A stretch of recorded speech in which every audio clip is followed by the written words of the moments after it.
Congratulations! You are ready to take a Mile2 certification exam. You've studied, prepared, taken some practice exams, and you're feeling confident. So what else do you need to know before taking the exam?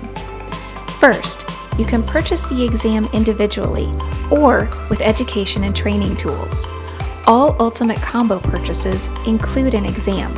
However, live class purchases may require a separate exam purchase.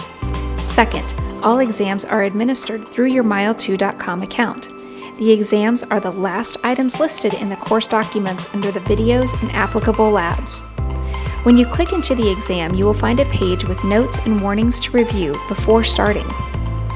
Each exam is timed, and once you start, you must finish, so make sure you will not have any distractions or the need to leave in the middle of the exam.